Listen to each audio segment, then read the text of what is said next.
As I said, welcome everyone. Thank you so much for joining us today. My name is Katie Kapler, and I'm going to be leading this amazing panel for everyone this afternoon, where we are talking about the opportunity for leveraging virtual communities to help increase peer engagement, improve student outcomes, and help faculty members save time as they think about supporting students in their classroom.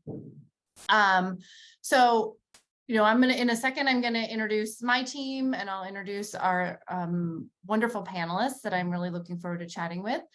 But I should say, I forgot the housekeeping stuff. Wait, hold on. So we are recording this, and we will send that recording out to everybody afterward. Obviously, feel free to share that with anybody who wasn't able to make it today. We also would love for this to be not just a conversation with our panelists, but a conversation with you all as well. So please feel free to use the chat, the Q&A, as you have questions throughout the conversation. When we can, we will weave them into the discussion. We'll also try and save a little time, but we have a special event that I'll introduce in a second, where you can also bring your questions and talk directly to the panelists that we have with us. So hold on that for a second. But in the meantime, I am joined today by Danielle Bonner, who probably has already introduced herself while she was waiting for me. So she is going to help facilitate a lot of what's going on in the background. She's going to keep an eye on the chat. So as those questions come in, Danielle knows that she is fully empowered to interrupt us at any time, so that we can incorporate that into the conversation. We also have Fred Scott with us, who some of you may have met. He is the head of our sales organization. So if you have questions for Fred, he should be in the chat, or he will be with us in the networking event that we're going to have after the session today. So before I talk a little bit about that networking event, we would also like to know a little bit about you. So if you have a minute, please introduce yourself in the chat. We'd just love to know kind of who you are, where you come from. If there was something special that brought you here today that you're thinking about, or a challenge that you're facing at your organization, please share it. That helps us think about how to sort of customize the conversation and maybe have the ability to touch on some of the things that you bring up along the way. So I've referenced this a couple of times. This is something new that we're trying with our events, because we know that when we go to conferences, one of the best parts of the sessions that you go to is the ability afterward to go up and talk to the speakers and maybe ask some questions that you didn't want to raise your hand and ask in the full session. So we're going to try and replicate that today. I'm going to do my best to wrap. Danielle, how early do you want us to close out? If we could try 15 minutes early, so 11. Okay. So we're scheduled for an hour. I'm going to work really hard to keep this to 45 minutes and then save that last 15 minutes. We're going to move over to a networking site where you can join. Our presenters will be there. I'll be there. And so if you have other questions, or if you just want to go deeper on anything that we talked about, we can do that in that session as well. So when we wrap, look for that link. It is a separate system outside of Zoom. And so we'll invite you there, and we hope that you all can join us there. Okay, let's get into the good stuff, the important stuff.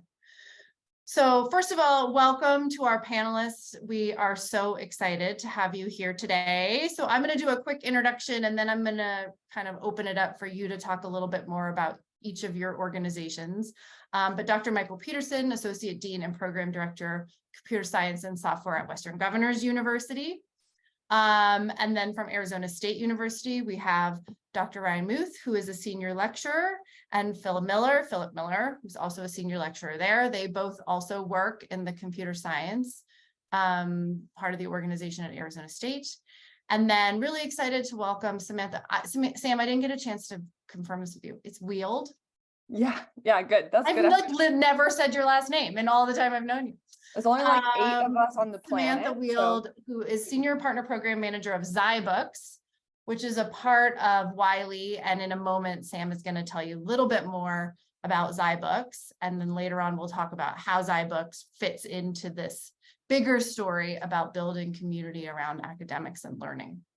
So thank you all for being here with us. We're so excited to have you guys here today. So to get us started, I'm going to have each of you tell us a little bit about your institution or organization just to kind of set the stage. Mike, why don't you lead us off and we have a few slides, just audience know, a few slides to help guide our conversation, but really mostly this is a discussion with our panelists. But Mike, why don't you, I'm sure everyone on all of our participants know Western Governors, but tell us a little bit about the organization and kind of where your team fits in. Yeah. Actually, I joke all the time that a lot of people don't know who we are. They might recognize the owl, but yeah. So Western Governors University, it's about 25 years old.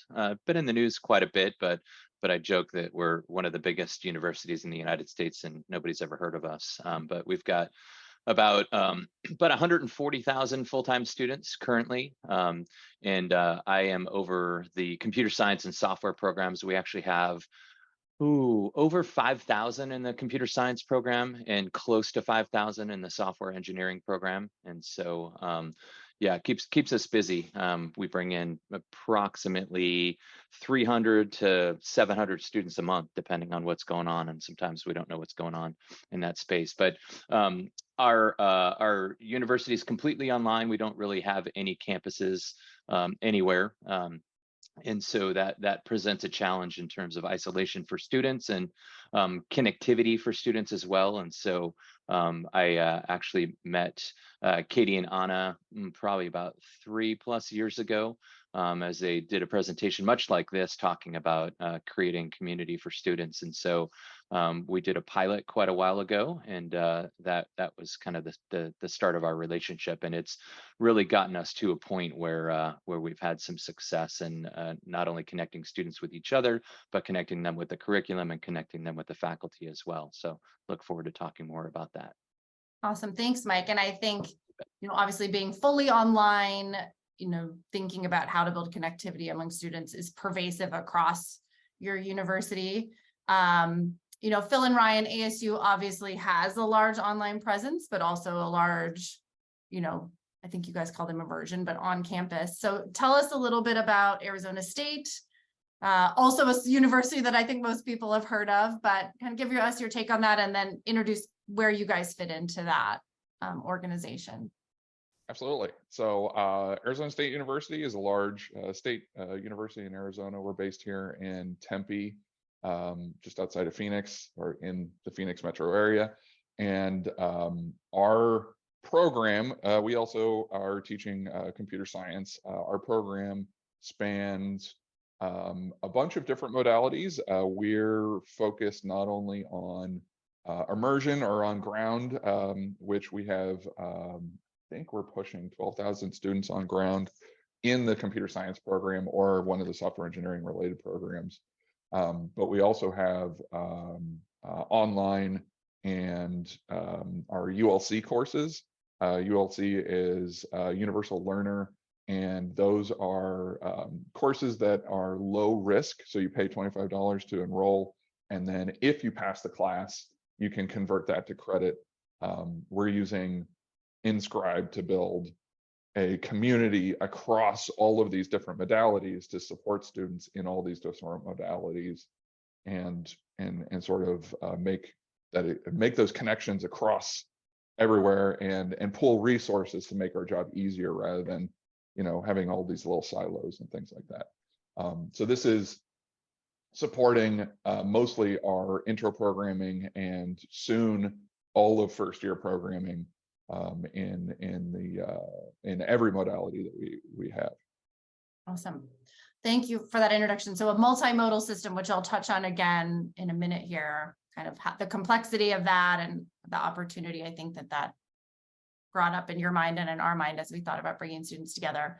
So WGU, ASU, names that I think everyone has heard of, but those were great kind of reintroductions. Now I would invite Sam, if you don't mind, talking a little bit more about zyBooks and the vision there, and just for those people that maybe aren't familiar with zyBooks, give them a little bit of a background on your team and organization. Yeah, hi everybody, I'm Samantha. I'm calling in from Bend, Oregon. I work at zyBooks. I've been here for about 3 years, but I have a career in ed tech supporting innovative platform content technologies for online learning. This is my specialty. zyBooks is a fully online digital learning solution for interactive education engagement. So our whole philosophy is kind of twofold. One is less text, more action. So we have a homegrown list of zyBooks that we've authored that are platform first, fully interactive, asking students to build confidence through engagement. So really interactive materials. And through that confidence and through that interactivity, we help them. We help our partners like ASU and WGU lower their DWF rates, increase student success. And I will pop into the chat here our catalog if you want to look at any of our materials. And then I'll also pop in some of our research. I could talk for an hour about our research-backed approaches, but if you want to take a peek, feel free. And I'll be here to answer questions. And we'll talk a lot more about the platform and what that means kind of as the day wears on. Yeah. Thank you, Sam. So I'm going to do the same thing for InScribe, because I think probably some of you have heard of us and maybe some are new to the concept of InScribe. So InScribe is a virtual community platform. So whereas Sam and zyBooks is really about curriculum, learning, and practice, InScribe is more of a support space that wraps around content and curriculum, and it provides an on-demand location for students to go to ask questions when they need help, to connect with peers and faculty when and where it works for them.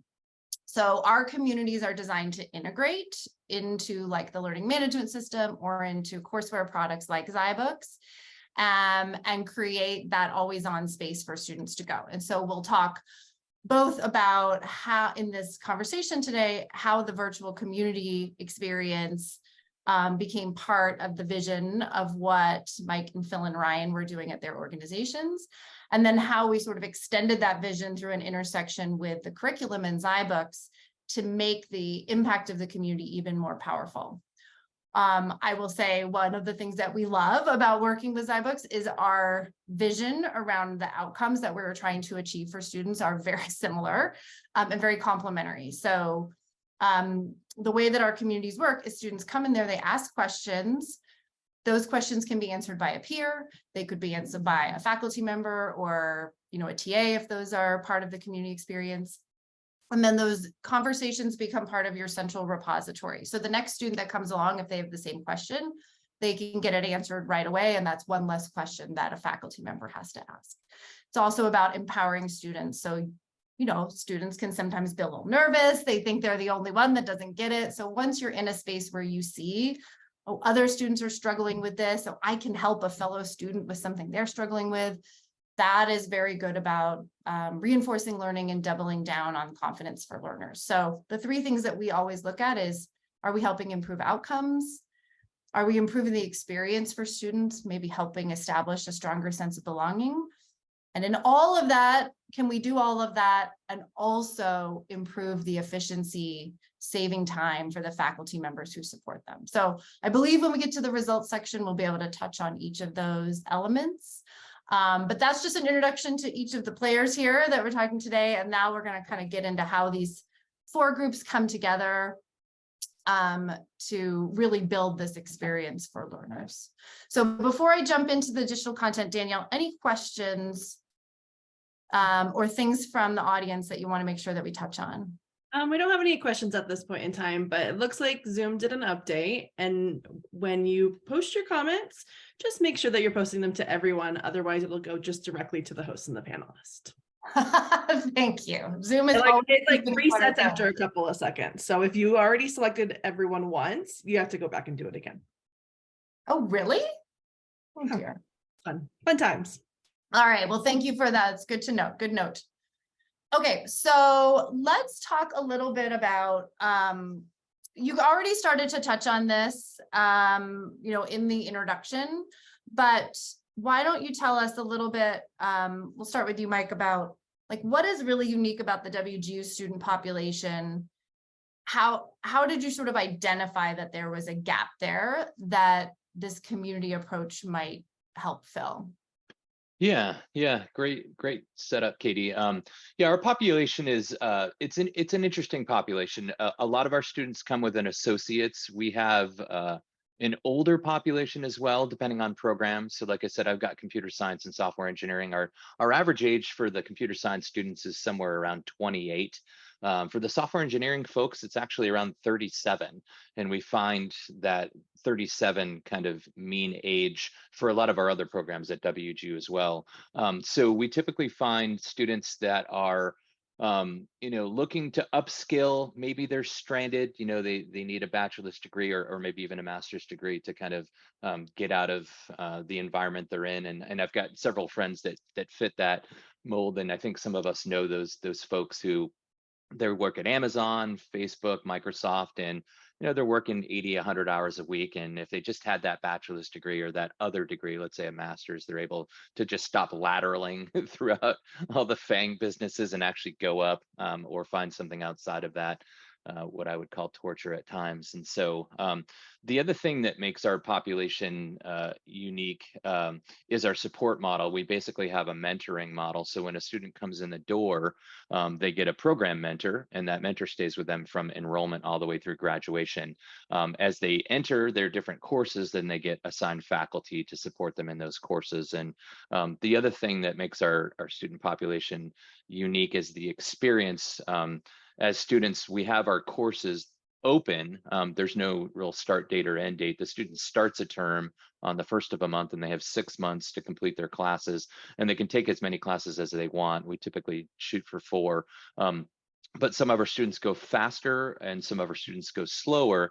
And so for our faculty, they are finding students at different spots within the course as they progress. And so that presents a challenge in that the other students in the population might not be at the same spot that they are at. So that further isolates them potentially. So that was another reason we were looking for a community, because you've got some students down the road that would love to help students behind them.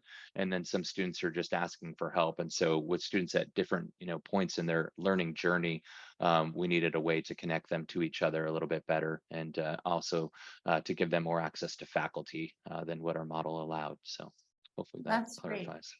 Well, and I think it's interesting. So in one respect, that competency-based model, that self-paced model is quite unique to WGU, although I do hear more and more about other institutions experimenting with these approaches and trying different things.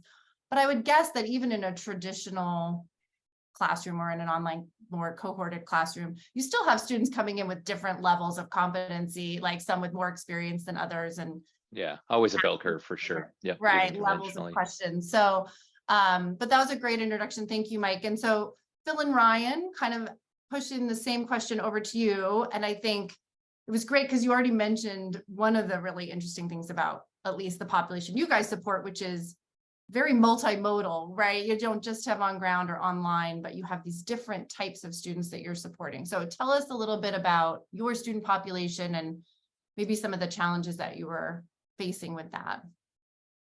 You want to lead this one off, Phil?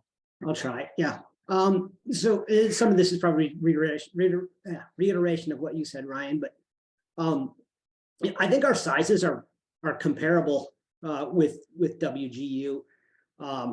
Over 100,000 undergraduate students in our immersion programs, and roughly equivalent in the online from 160 different countries. About a third of our undergraduates are first generation college students. In our on-ground programs, it's a very traditional kind of demographic, straight out of high school, freshmen. But then across our other modalities, the online programs, the average age skews higher. And then our ULC, which is a kind of MOOC, the demographics are just all over the place. So lots of diversity, but it's not spread evenly. It's the diversity is different in the different modalities. And that's particularly challenging. And one of the things that we've been trying to do is make the student experience, or try to make the student experience equivalent, if not identical, across all of those modalities. And the InScribe community is a key component of that. One of the things that we're doing that's a little different, I think, is we have one InScribe community for our CS1 course, and all students in all modalities in a given semester are in that same community together. And I feel like that's been a huge success for us. So was there anything else that we should, well, so I'll say this too. Even our modalities split into modalities. We have 15-week online courses and 7.5-week online courses. Right. And all of these create different pressures on the students and different needs for the students. And the InScribe community, I find a very flexible tool and a very convenient tool for managing communications and creating community amongst those disparate groups of students. And they don't realize, here's the key that I think it's working. Students in like a 7.5-week course don't realize that they're actually communicating with students in a 15-week immersion course, who don't realize that they're communicating with students in the ULC Massive Open online course. They all just know they're all students in a CS1 course, struggling with the same topics and concepts. Well, and like you sort of called on this really important concept, right? So different modalities within modalities, demographics are so different. So you have all these different student populations, and yet they have some stuff in common, right? Where they have much more in common than differences. Yes. Right. And so the opportunity to bring those individuals together and to create a single space for them to talk about their work and their learning is very real. And so I love the idea that you were able to bridge that gap for those students. So let's talk a little bit about, so sort of setting aside the zyBooks integration, which we're going to come to in a second. Let's talk just a little bit about the design of your InScribe community. So we started, and I think we even have a picture of it. Here we go. So one of the things we did is we integrated the community into your various learning management platforms and the different courses that students were taking. But do you want to just talk a little bit about how you set up the community in general, what your goals were for the community, how you wanted students to use it?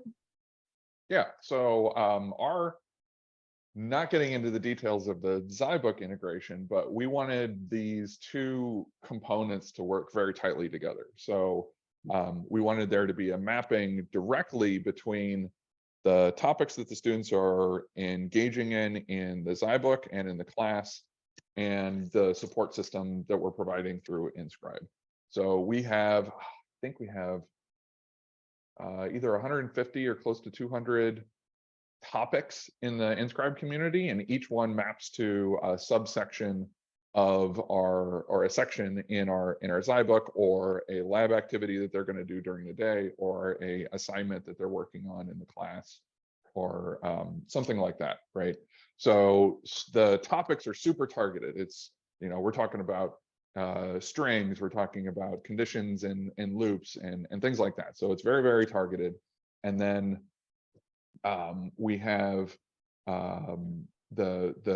because the content is the same across all of these communities, everybody goes into the same place when they have the same question, and we're able to build up an archive of really good questions and answers. And we spend a lot of time curating these things. So whenever we answer a question, not only are we trying to direct students to existing answers, but if we're creating a new answer, we're editing the student's post, we're editing their subject line, building up this archive, and trying to curate it, because our main goal is, we know students are going to go to Google and they're going to go to Stack Overflow and stuff like that if we don't provide a resource that's as competitive or better. It has to be better than these open resources.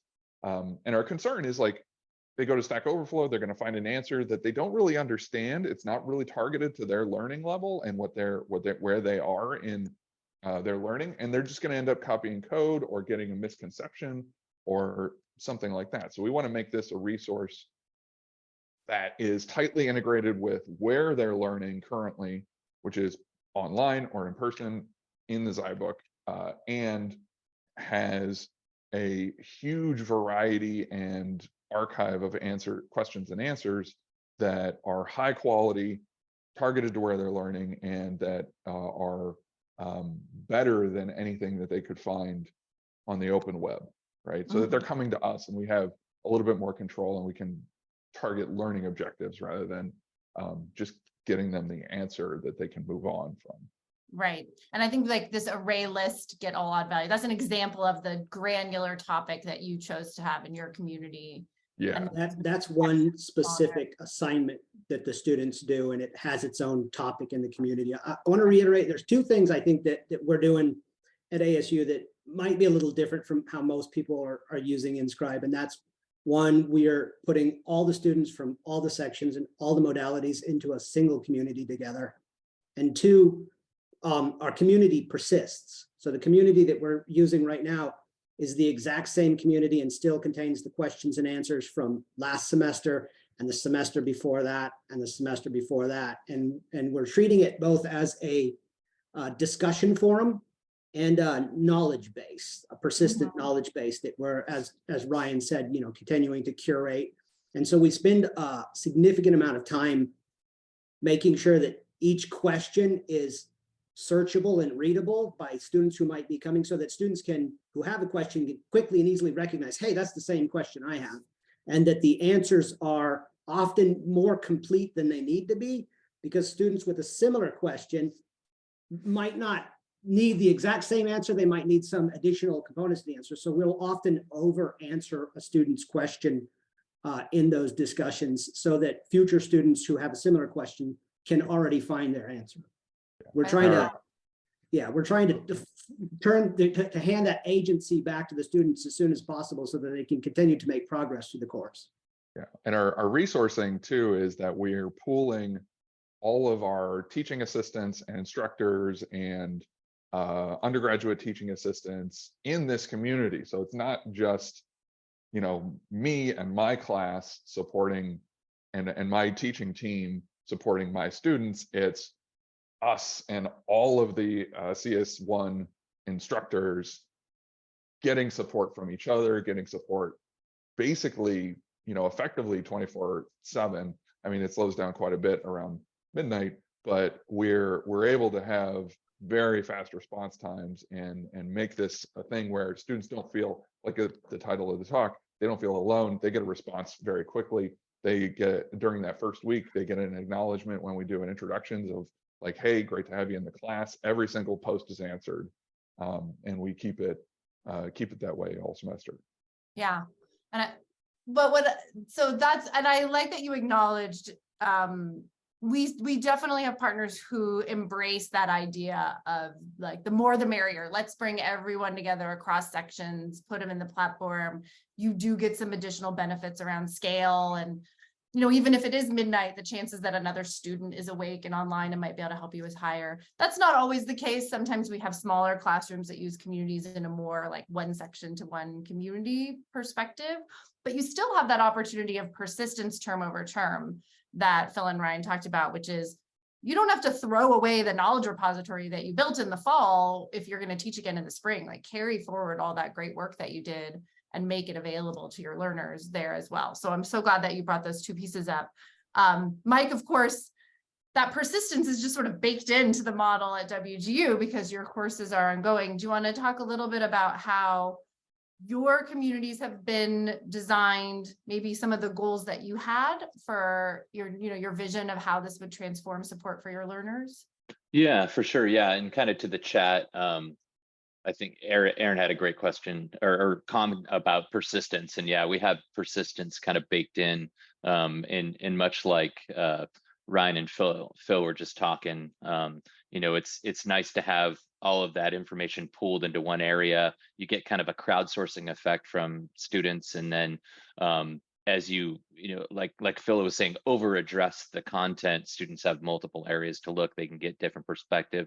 One perspective from one student might not work but another one might. And so you get that multiple perspective paradigm, which is nice. So our situation is pretty similar to what Ryan introduced, but ours was along the lines of we have a pre-calc requirement to get into the computer science program, and then we have a Calc 1 course that's particularly challenging to the students because it's misnamed. It's really Calc 1, Calc 2, and Calc 3, but we just call it Calc 1, I think, because we're lazy.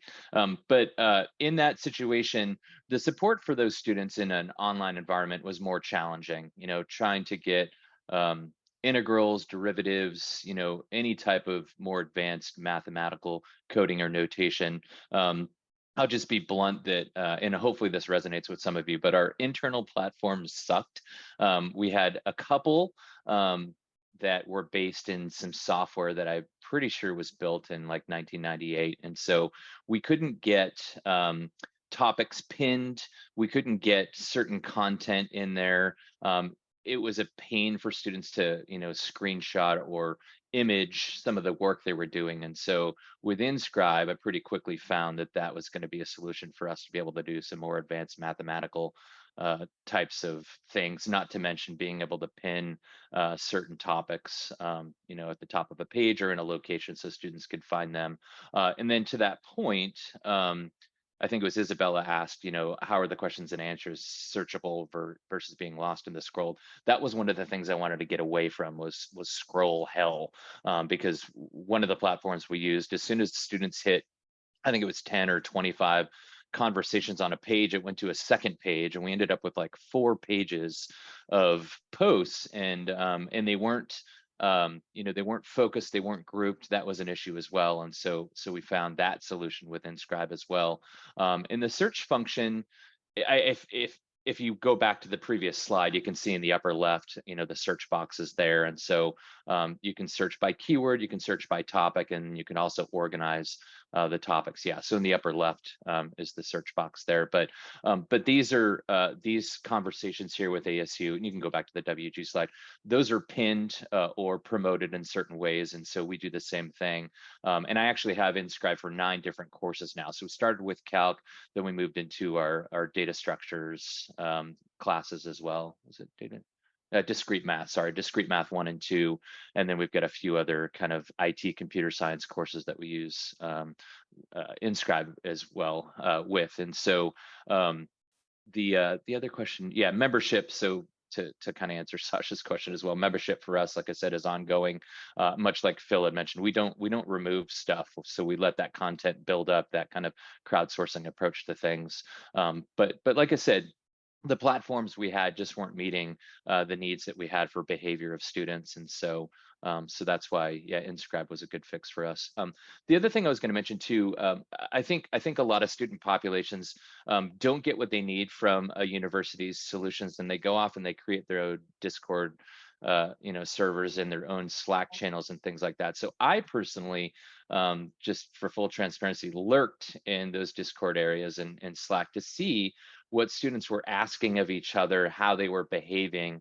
And that was another thing that kind of, you know, gave me a target in terms of what I wanted to support my students. I knew we didn't have that internally, and then InScribe, you know, fit a lot of those pieces in terms of functionality and so on. And so that's been one of the recommendations, you know, with InScribe, I think, is, you know, to continue to think along those lines of, you know, possibly looking at a synchronous solution where students can chat more real time. But this is as close to anything I've seen. And like I said, functionally, it has a lot of advanced tech that I haven't seen in other solutions. So, all right. So that was long-winded, but hopefully got the idea. No, that was great. And I think, you know, knowing that peer-to-peer was one of the focuses that you had, and you're almost like really well set up for that, knowing that you have some students who are further along and some students that are more beginner, they're sort of perfectly set up to help each other in a way in that competency-based model. But also the idea of, just like I'm gonna allow my content to build over time, both, you know, what you're doing, Mike, and what the folks at ASU are doing is you're also allowing the community membership to grow over time. So exactly. You can certainly clear out your quote unquote course alumni if you wanted to, but there's like some really interesting opportunity about leaving them in there. And it's always cool to see the the previous students jumping back in to help the current Yes. students. And If I can interject, Katie, that's one of the things. Yeah. A couple of the Discord servers I came upon were graduates from our BSCS program, and they just wanted to come back and help the the students behind them. And so it's that same idea. A lot of them like to come back and actually teach the students behind them and support them. So it's a wonderful kind of closed loop in some ways. yeah, I love that aspect of it. Great. So we've talked a little bit about your populations of learners, how the community-based approach came in. I will just touch on one thing because I saw a question in the chat about, well, what if there are some, differences between faculty and how they're teaching, or, I think Ryan mentioned the idea of like exam times are different and things like that. And Ryan mentioned in the chat this idea of channels. So you do have the opportunity in your community to create subgroups. And so what some people do if they're bringing a lot of folks together across course sections is have one space where all the students are talking about computer science or math or English composition. And then each instructor could have a private space just for them and their students to talk about more administrative type things. So depending on your institution, how you have it set up, sometimes that can be valuable. But what I want to jump into now is, so we've talked a lot about InScribe, communities, why they're valuable. But we had an opportunity when we worked with you guys to do something even more unique, which was to get your community right into the curriculum that your students were using, which was the zyBook. So I'm going to invite Sam to talk a little bit about how the zyBook was set up and then how that integration works. So not only was InScribe integrated into the learning management platform, but as the student was working in the zyBook directly there as well. So Sam, tell us a little bit about how that works. Yeah, and this kind of started in chat too. People were asking how do we group topics? Like, it's so much. So the way that we have been working with InScribe to support this is that every zyBook has a table of contents, right? You have a chapter or module level overview, and then you have individual sections that you're having students work through. And each of those sections are loosely grouped around learning objectives, topic areas. Phil and Ryan have done a lot of custom authoring to manage ASU content along with zyBooks content. And what we do is we take each section of a zyBook is then its own kind of landing space in the InScribe community. So if we're talking, we have a section on errors in white space. If a student is working the first time through that section and they get stuck, and we know that they're thinking about errors in white space because they're in the errors in white space section, they can click this little need help button, which is a custom integration that we built, takes a student straight through a single sign-on. So they go single sign-on from the LMS into the zyBook, and then I call it SSO inception because then they go straight from the zyBook back into InScribe. I'm sure there's a more technical word for that. And where they land when they click that need help button is in the landing space in InScribe that's related to and relevant for the topic that's covered in the zyBook section. So all of the students' questions are grouped by section of the zyBook, which is like the name of the section. So if you're looking on the screenshot here and there's a browse by topic kind of like a drop down there, it's not really interactive, but I could use my little drawer. That browse by topic is related to the zyBook section naming convention. So faculty are able to see, oh, I know my students are in week 6. They're working on these 4 sections. They can pop in there and see what kind of activities are happening. But then students can also browse for themselves and search for themselves throughout the community. So it's a pretty easy integration. If you click that need help button, it opens up like a modal experience inside of the zyBook. So the students don't have to leave the zyBook unless they want to, in which case they can click the launch out button, and that will just open up the InScribe community in a new tab and allow them like a little bit more room to work. But the modal is actually pretty big. The modal pop-up kind of like takes over the zyBook so that the student can ask their question. They can see if other students have already asked a question. They can review the responses that have been prepared. Maybe they realize they don't even have to ask their question because the answers are already there that they were looking for. They can close the pop-up. They can go back to the zyBook and retry their programming activity or interactive component that they were struggling with. And then they can always kind of do that process over and over again as they need for that just-in-time help. Yeah. I want to highlight that there's 2 great suggestion levels, right? So the first one is when they click need help, it pops up that modal, it gives them the current topic related to it's all the questions that are related to the current page that they're working on in the zyBook. So that's it gives them the top ranked, these are the questions that everybody else has asked, here's 8 of them, right? If they don't find what they're looking for immediately there and they start a new post and they start typing, the InScribe suggestion robot will give them 4 more suggestions related to whatever it is that they're typing in the search box, so, or in the subject line. So that second round of recommendations makes it way more specific and kind of forces them to search. And if they see those and start clicking on those, then those 2 levels of suggestions prevent over like a lot of the same question being asked over and over and over again, which saves us a lot of time and effort. We can focus on making the posts and responses high quality rather than just answering the same question 150 times. Right, which is something that we hear all the time. So I'm glad that you mentioned that, Ryan, which because we talked about the search bar, but yeah, the reusability of content in the community is so important that search process essentially has been integrated into the question asking process. So if you try to ask a question as you're asking, InScribe is actually recommending answers to you as you're typing, and hopefully again, like connecting you to a solution. Sorry, Katie, I just mentioned yeah, this go ahead. also came up in chat about the persistent ability for the community to kind of persist across terms. So Yeah, that's one of the really great things with this mapping is term over term, you might update your course a little bit, right? Like maybe Phil and Ryan are deciding, hey, we want to, add new content to cover a new topic that didn't previously exist. We'll carry over the InScribe community with the whole course, and then we'll just set up a new landing page for that new topic where those new questions will live, but all of the other topics, which persist from term to term, carry over every time they run a zyBooks course, and then that community becomes really rich in material to allow that self-help process. And at WGU with the competency-based model, like that's really the only way it could possibly work, right? Is students are continuously enrolling monthly start dates into the community, into the zyBook, and then that's kind of like the bread and butter, the whole reason it goes. yeah. And so I think this was probably alluded to in the chat as well. So in the absence of a courseware product, a digital content product like zyBooks, InScribe can integrate into the LMS, but as you can get probably as granular as like what's happening week to week. Your topics might be aligned to the weeks. But when you have a content product that InScribe can integrate directly into, you can get to those granular topics, and that's all managed for you automatically. So you don't have to set all that up.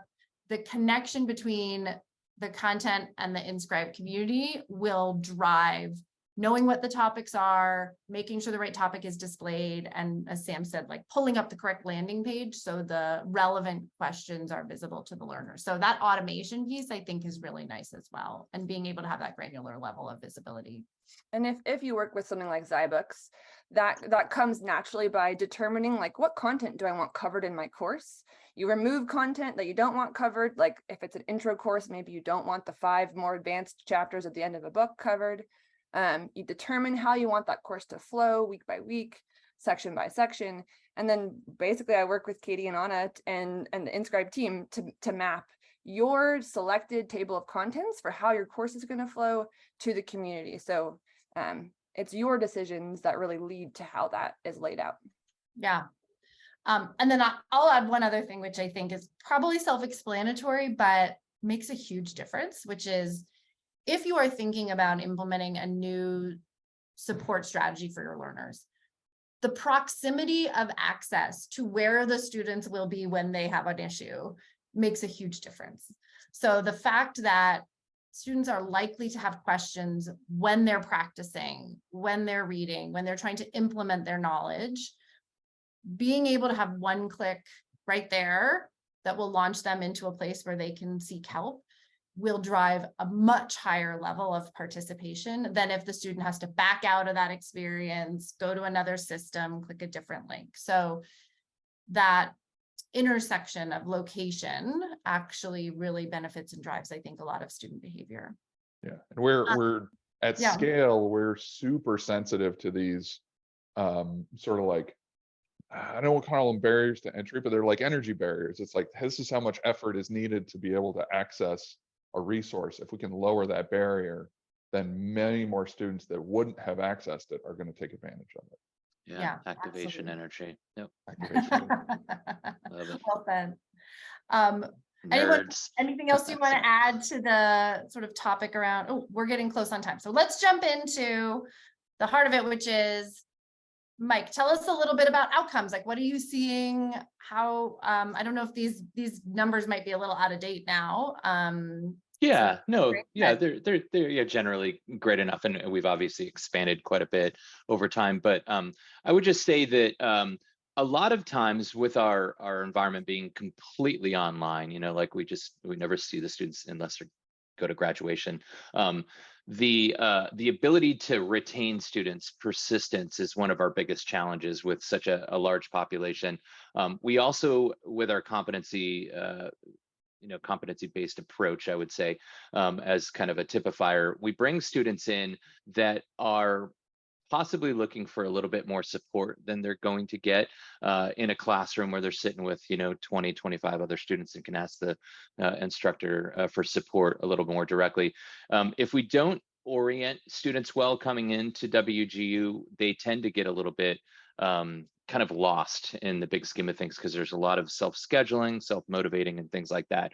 So what we've seen is that we've given students kind of another, handhold in the rock wall of getting a bachelor's degree with InScribe. And so they're able to get in, connect with other students, and connect with their faculty, ask questions and things like that. And so one of the biggest measures for us is we've seen a couple of percentage points increase in retention with students that are using InScribe versus those that don't.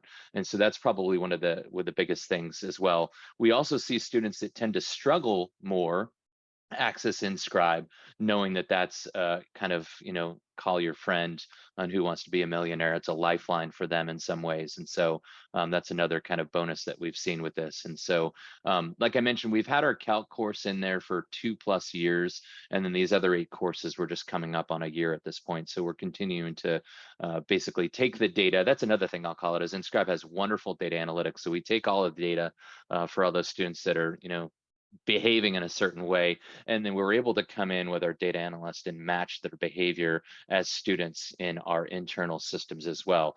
What does the drop rate look like? Conversely, what is the persistence rate? How quickly are they getting through their material? How quickly are they getting through a course as well? We look at course completion rates and days as well, and we've seen some definite improvements in all of those areas as well. So Awesome. Yeah, small changes in persistence can mean a big change overall. Yeah, you get a graduate, versus somebody that spent money on a few courses and walked away with nothing. So yeah, absolutely. So Phil and Ryan, I think this data is really just from the first semester that we ran it with you, and it has grown quite a lot since then, but just talk sort of high level about some of the outcomes you're seeing as well. Yeah, we had different products that we were using, particularly in our ULC course and things like that. And we were answering anywhere from 50 to 70 to sometimes 100 questions a day. Most of them are the same. We've gone down by an order of magnitude. Now it's in the 10s and 20s. And we're able to focus again more on quality than quantity in responding to students. Question views massively outpace, and I think the proportion here is the same, but the numbers are much higher. We're in the hundreds of thousands, I think, at this point. But we'll probably get a few thousand views a day for 10 or 15 new questions, right? So that tells us that students are viewing the community, they're finding their answer, and then moving on in their topic. Well, sorry. And then the populations are way bigger than this. So 850 students was one cohort in fall 2021. We did another 750 in spring 2022. We did 2,000 in fall 2022. And that semester was the first time that we did it all across these modalities at the same time. And I think we had close to over 4,000 students in one community. This semester, we're back down again because it's the spring semester and it's our smaller cohort. So it's only like $2,000, but the community is huge, and we've got a huge amount of activity, and students mention it in the course evaluations. And this is a thing that's super rare, is they're like, I used InScribe, it was great, right? Usually it's either not mentioned at all or they talk about how terrible it is. And that just really goes to say how useful it is for these students and how impactful it is. We don't have a lot of data on retention of whether or not they use it because everybody's sort of in the pool. Well, and what I also love about this is one of the big questions we always get is thousands of students or even 25 students, how much more work is this going to be for me? But like the idea that actually implementing this will give you time back in your day, it really does have that positive impact, I think, for faculty and the people that are supporting students. And it's hard to convince people of that until they see the numbers. So I love that we're able to. And the reusability is a big part of that. If we do it well once, then we don't have to do it again, or we have to do it less often in the future. 100%. Yeah, I just want to reiterate that, because I mean, it's hard to overstate that when Ryan was saying that when we were using the crude tools that come with the LMSs that we've used in the past, even using those discussions there, students, they're not structured in a way that sends students to existing posts and existing threads. It encourages students to create a new post and a new thread, and then you end up answering the same question over and over again. Or even before that, when it was in emails, in the day of emails, and students would just email you with the question, and then 5 minutes later, another student's emailing with the same question. You're doing this one-to-one kind of thing. And when we moved to InScribe, what the typical pattern that we see is the first little cohort of students that engage a new topic will encounter 85% of the problems and will post the 10 or 15 questions and get the answers within a couple of days. That's worked out. And then from there, those question post counts for that topic drop off dramatically, and the view counts just ramp up, which tell you that lots of students are taking advantage of those questions and those answers. And from our perspective, what we see is fewer and fewer questions each semester that we have to engage. Yeah. But at the same time, our scale is increasing. Like, we're doubling the number of students and still seeing fewer questions because those students are finding the questions and the answers already extant in the system. And I think that's just huge. And what that frees me up to do is when I see a student that has a really meaty question, or a student that is coming to office hours or email, like, I have the time to really get into it and help this student. I'm not sitting there looking at my email inbox fill up with all these questions, or watching my discussion thread fill up with all these questions that students have that I have to get to today. I've got a couple of questions that I got to look at, and I can spend 15 minutes on each one if I want.